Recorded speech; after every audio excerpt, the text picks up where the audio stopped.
নমস্কার বন্ধুরা, সবাই কেমন আছেন? আমি বাসুদেব কুমার দাস।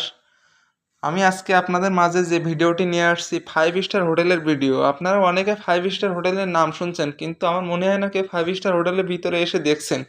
কারণ সাধারণ মানুষ তো এটার ভিতরে আসতে পারবে না, কারণ এটার ভিতরে আসতে গেলে যদি আপনি একদিনের জন্য ভাড়া নেন তাহলে আপনাকে 20 লক্ষ টাকা, সরি, আপনাকে 20,000 টাকা দিতে হবে একদিনের জন্য ভাড়া নিলে। সো 5 স্টার হোটেল আসলে রাজকীয় সিস্টেম, এগুলো আসলে বাইরের দেশে বেশি আছে, আমাদের বাংলাদেশে খুবই কম আছে।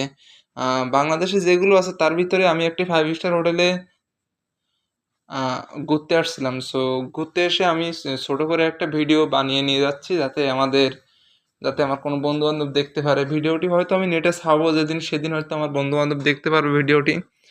এটি আসলে 5 স্টার হোটেল। দেখুন, একটা 5 স্টার হোটেলের ভিতর কত কিছু থাকে, টেলিফোন থাকে, সোফা থাকে, সোফাটা দেখেন কত সুন্দর এবং কত নরম, এবং একটা লকার থাকবে, এই সাইডে আলমারি থাকবে একটা, এই সাইডে একটা গ্লাস থাকবে মুখ টুক দেখার জন্য, আর এই সাইডে আছে ওয়াশরুম আছে। দেখুন, সবই রাজকীয় সিস্টেম। আমি আপনাদের মাঝে এত সুন্দর সুন্দর ভিডিও নিয়ে আসতেছি, কত সুন্দর।